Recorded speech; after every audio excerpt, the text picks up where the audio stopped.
오늘의 말씀의 제목은요, 다친 마음을 열어라는 말씀으로 여러분들과 함께 은혜를 나눌 겁니다. 다친 마음을 여시기 바랍니다. 꼭 삼매지 말고 한짝 여는 시간 되시길 바랍니다. 오늘 말씀은 마태복음 11장 16절에서부터 24절까지의 말씀입니다.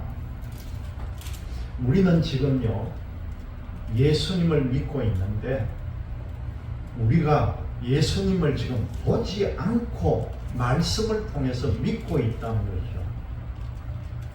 성경 말씀에도 보면은 보지 않고 믿는 사람들이 더 복이 있다, 그런 말씀도 나옵니다. 그런데 예수님을 이 공생의 기간 동안에요, 예수님을 만나는 사람은 분명히 예수님을 믿어야 한다는 거죠. 그런데 그 예수님을 믿지 않고 예수님을 향해서 오해를 하고 예수님께 트집을 잡는 사람들도 많았다는 것입니다. 예수님의 말씀에 응답하지 않는 사람들이라는 거죠. 이방인들도 예수님의 사역을 직접 보았다면 믿었을 것인데 보고도 믿지 않았던 이 시대를 향해서 예수님께서 오늘 말씀을 통해서 강하게 책망하는 내용이 나옵니다. 오늘 말씀 논지를 보니까 예수님은 예수님을 영접하지 않은 시대를 향해서 책망을 했다는 거죠. 첫 번째 보니까 세대를 비유로 말씀하셨고요. 두 번째는 죄인들의 친구로 불리셨던 예수님. 세 번째는 이 고를 향해서 책망을 하셨던 예수님에 대한 말씀. 그리고 마지막에 보니까 이 세상에 심판이 올 때를 예고해주는 그 말씀으로 연결이 됩니다. 오늘 말씀 나오는 여기까지 우리가 좀 더 세밀하게 볼 부분은요, 11장 16절과 17절을 통해 보면은 여기에는 아이들을 비유로 해서 서로 대화를 나눈 그런 내용이 나옵니다. 아마 이것이 아이들이 어떤 장례식이나 결혼식에 관한 놀이를 비유로 하신 말씀 같기도 한데, 장례 행렬은 유대인의 신앙이 죽은 것과 같은 상황을 가리키는 그런 말씀으로 표현이 됩니다. 그리고 이어서 나오는 18절 말씀에 요한의 이야기가 나오는데, 이 세례 요한의 회개라는, 이 세례 요한이 이 땅에서 말씀을 전할 때에 회개하라는 외침을 사람들에게 가르침을 보였는데 사람들이 아무 반응도 보이지 않는 그런 태도를 여기에서 나타냈다는 것입니다. 기뻐하는 혼인잔치 놀이는 구원의 복음을 선포하는 예수 그리스도의 사역에 빗대어서 말씀하신 것이고, 이 놀이를 거부하는 것은 예수님의 복음을 거부하는 유대인의 상황을 표현했다, 그렇게 볼 수가 있는 거죠. 21절 말씀 첫 번째를 보니까 화 있을진저, 그렇게 말씀이 나옵니다. 이 화 있을진저라고 하는 말씀은 너희들에게 화가 있을 것이라는 거죠. 그런데 이것이 어떤 저주를 위한 선포가 아니라 회개하지 않는 사람들을 향한 아주 고뇌에 찬 예수님이 탄식하는 표현이 화 있을진저, 그렇게 표현이 되어 나옵니다. 그리고 21절 말씀에 보니까 고라신이라는 지명이 나옵니다. 이 고라신이라고 하는 것은 가버나움에서 얼마 떨어지지 않는 그런 지명을 말씀드리는 것이고, 이어서 베세다라고 하는 지명도 나오는데, 이 베세다도 보면은요, 갈릴리 바다 동북 연안에 있는 마을입니다. 아마 이 마을에는 예수님께서 자주 전도하러 많이 왔다 갔다 하는 동네가 베세다다, 그렇게 말씀을 합니다. 그리고 두로와 시돈이라는 지명이 나오는데, 이곳은 지금은 시리아 땅인데 그 팔레스타인 서북 쪽에 위치해 있는 이방 사람들의 항구 도시를 말하고 있습니다. 두로와 시돈입니다.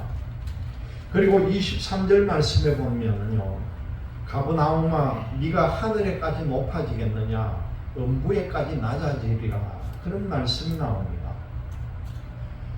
갈릴리 사람들은 자기들이 어떻게 생각하느냐 하면은 우리는 전부 아브라함의 자손이기 때문에 그 선민 사상에 꽉 사로잡혀 가지고는 우리는 회개하지 않더라도 우리는 아브라함의 자손이기 때문에 모두 구원을 받을 수가 있다, 그런 교만한 마음을 가지고 있었다는 거예요.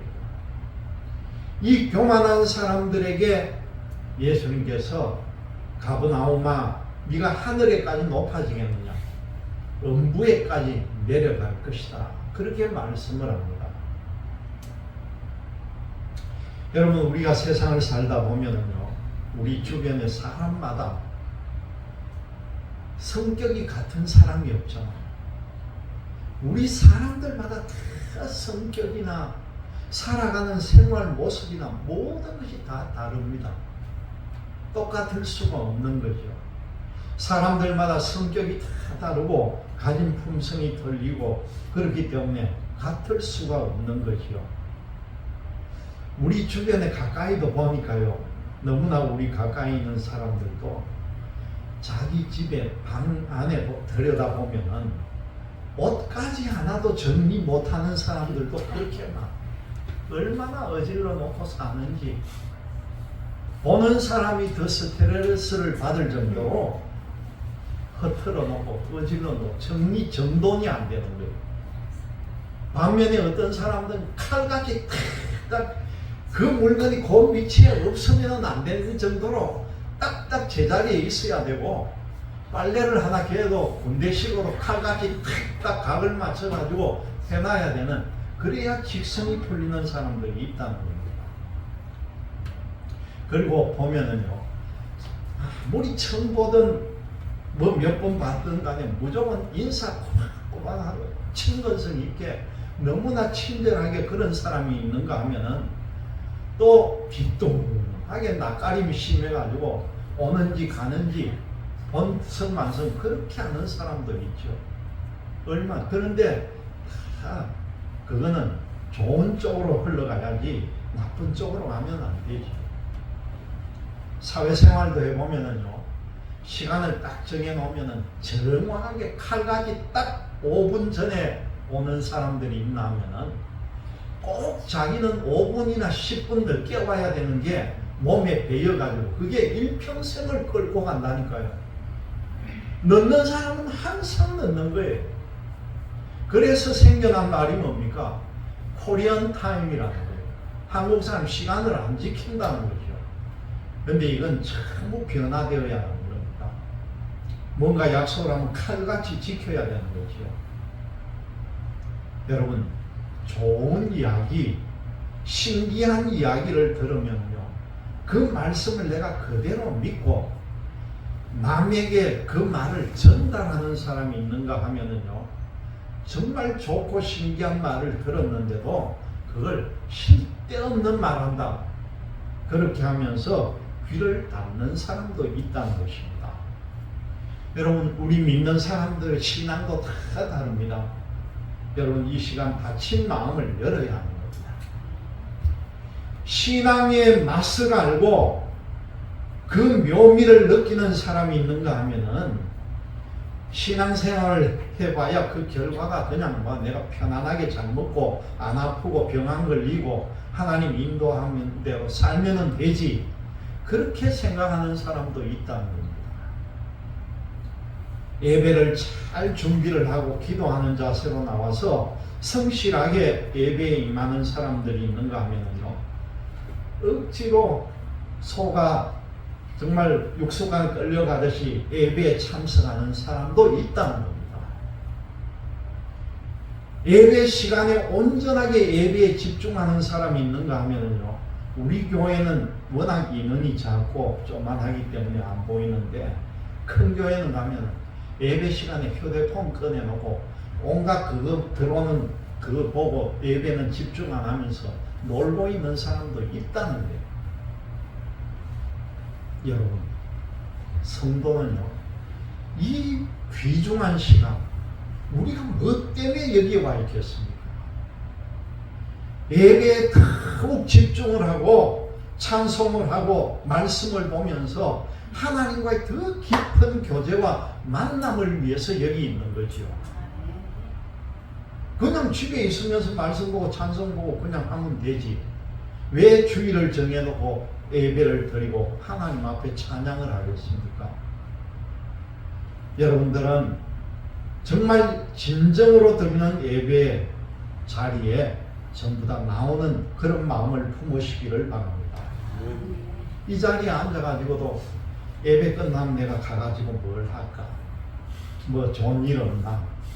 또 내일이면 내가 무슨 일을 해야 되는데 이 일을 내가 할까 말까? 내일 또 일도 힘들겠네. 온갖 잡념으로만 하고 이 자리에 앉아 있다면 그게 뭐가 예배가 되겠습니까?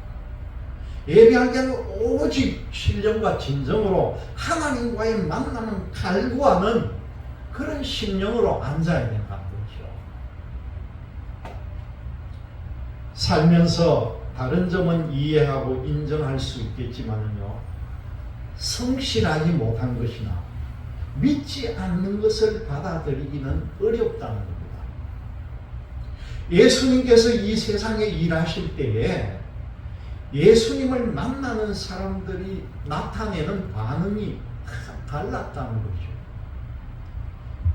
어떤 사람들은 믿었고 어떤 사람들은 잘 먹은 까닭에 예수님을 구세주로 받으려는 게 아니라 임금으로 삼으려고 따라다녔다는 겁니다. 마지막에 예수님을 떠난 사람도 있었고요. 예수님을 아예 믿지 않으려고 하는 사람들도 그 당시도 있었다는 겁니다.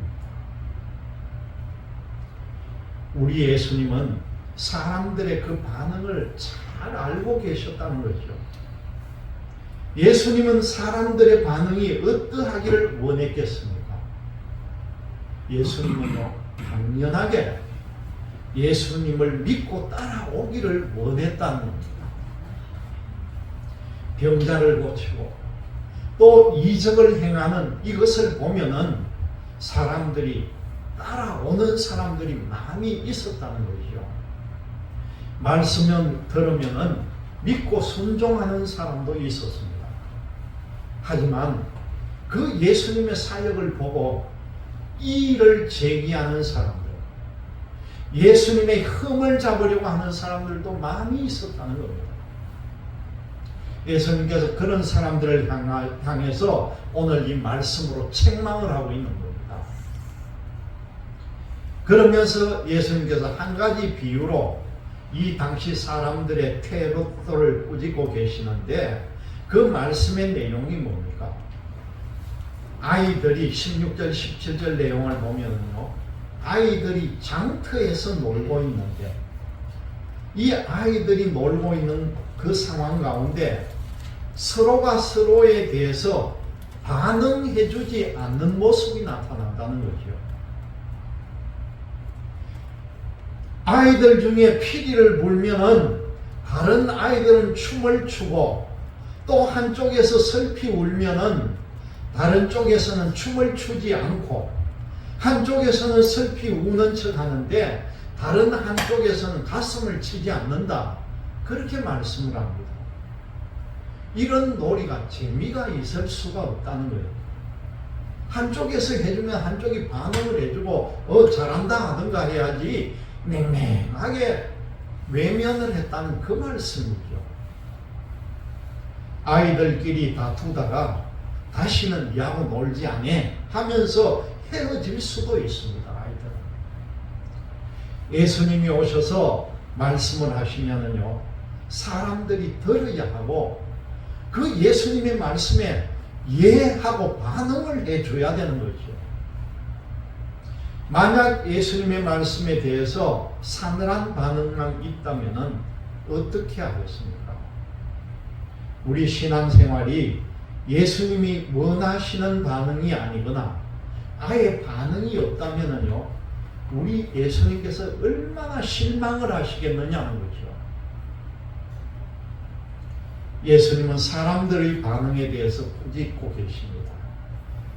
아예 반응이 없는 사람은요, 이래도 시큰둥하고 저래도 시큰둥하다는 거예요.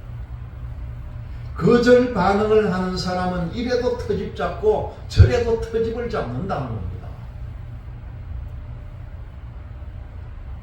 우리 교회는 물론 그렇지는 않겠지만요, 어느 큰 교회 성도가 많은데 보면은 목사님들이 설교를 좀 길게 하면은 성도들이 앉아가지고 자기들끼리 목사님 시간 개념도 없다는 거예요.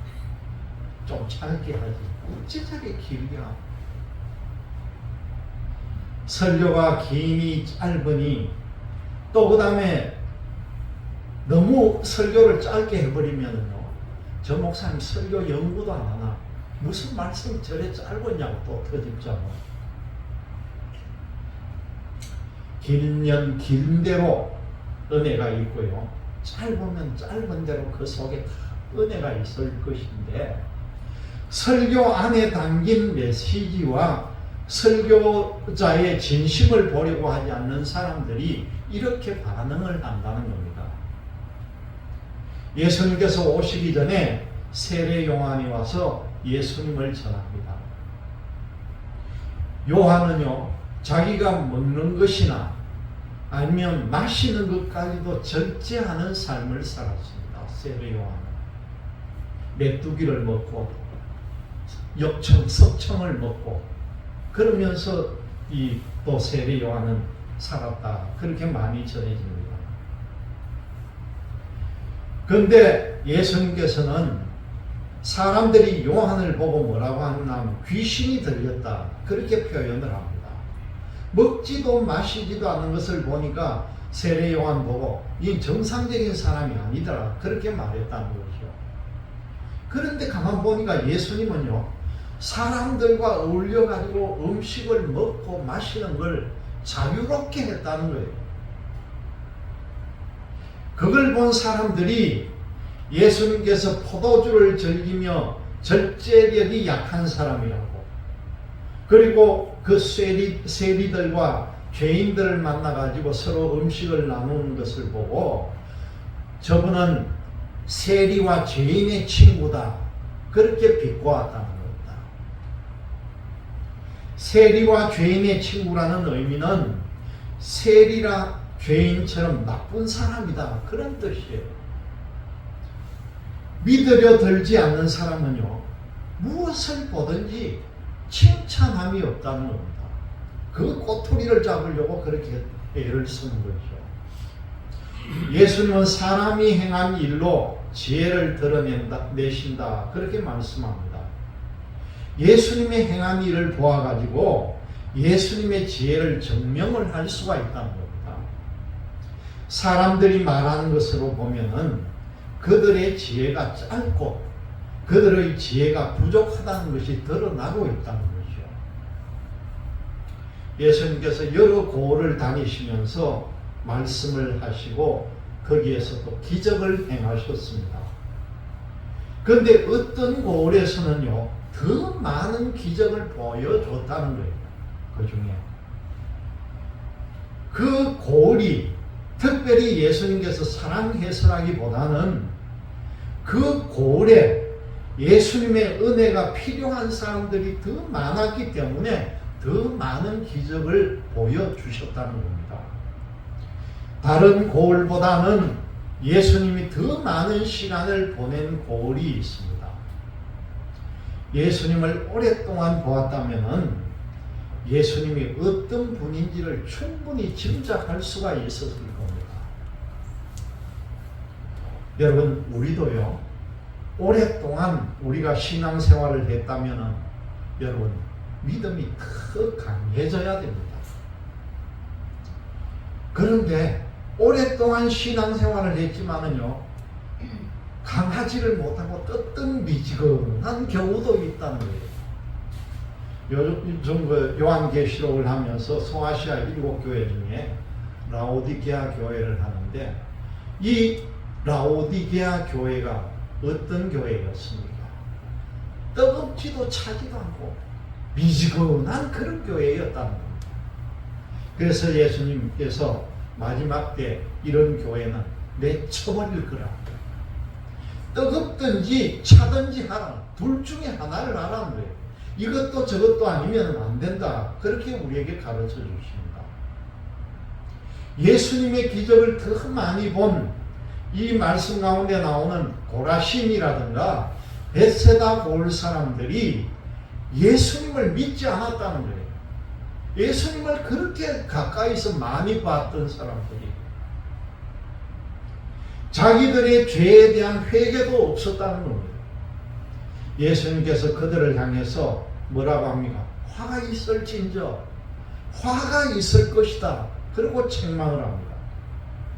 만약에 예수님이 이 고을이 아니라 이방인들이 사는 고을인 두로나 시돈에서 이런 기적을 나타냈더라면은 오늘 말씀에 나오죠. 이 사람들은 베옷을 입고 제 가운데 앉아가지고 자기들의 죄를 회개했을 것이다. 그렇게 말씀하는 거예요. 예수님의 어린 시절을 안다는 사람들, 예수님의 성장 과정을 아는 사람들, 예수님이 가르치는 생명의 말씀을 율법과 비교하는 사람들은요, 회개보다는 나쁜 것, 그런 것부터 먼저 찾으려 든다는 겁니다. 이런 사람들은 자기 반성과 회개하기보다는 변명하고 반박하는 데 더 많은 시간을 씁니다. 말씀에 대해서 겸손한 경청이 없는 사람들은 예수님의 책망을 받는다는 것을 오늘 말씀을 통해서 꼭 깨달으시기를 바랍니다. 여러분, 예수님은요, 우리에게 생명을 주시려고 이 세상에 오신 분입니다. 예수님은 이 세상에 오실 이유가 없었던 분이에요. 그런데 죄로 멸망할 수밖에 없는 이 백성을 구해 주시기 위해서 몸소 세상에 오신 분이에요. 예수님은 생명을 주는 권세, 심판하는 권세를 가지신 분입니다. 그러나 예수님은요, 심판의 권세보다는 생명을 주는 권세를 더 많이 사용하고 싶으셨다는 겁니다. 심판의 권세를 아버지로부터 받으셨다. 그렇게 말씀한 부분이 있고요. 오직 아버지의 뜻대로 나는 행한다. 그런 말씀이 요한복음 5장 30절 보면 나옵니다. 예수님은 심판의 권세를 부여받고 오신 분이에요. 세상 사람이나 우리에게나 여러분, 심판의 날은 반드시 옵니다. 여러분들이 이것을 믿어야 합니다. 언젠가 심판의 날이 꼭 오게 되어 있습니다. 어떤 사람들은 심판의 날이 얼마 안 있으면 온다고 부르짖는 사람도 있습니다. 심판의 날에 이방 지역인 두로와 시돈 사람들이 고라신과 벳세다 사람들보다 더 견디기 쉬울 것이다. 그렇게 말씀을 합니다. 예수님을 많이 만날수록, 말씀을 많이 들으면 들을수록 믿음이 더 깊어져야 한다는 것이죠. 예수님으로부터 받은 은혜가 더 풍성해야 하고, 예수님의 일을 하는 자세가 더욱더 성실해야 한다는 겁니다. 그런데 예수님을 많이 만났다면서도 믿음이 약하고 충성하는 마음이 나태해진다면은 여러분, 우리 예수님께서 얼마나 안타까워 하실 것이냐는 겁니다. 예수님께서는 가버나움이 하늘까지 높아질 수가 없고 음부까지 낮아질 것이다. 오늘 말씀에 그렇게 말씀합니다. 만약에 예수님께서 그 소돔에다가 권능을 베풀었다면은 그 소돔이 하나님을 믿고 망하지 않았을 것이다. 그렇게까지 표현을 합니다. 다시 말씀드려서 예수님 말씀을 듣고 믿지 않는다면요, 소돔 땅보다 만큼 더 약해진다는 그런 의미예요. 심판날의 소돔 땅이 가브나움보다 견디기 쉬울 것이다.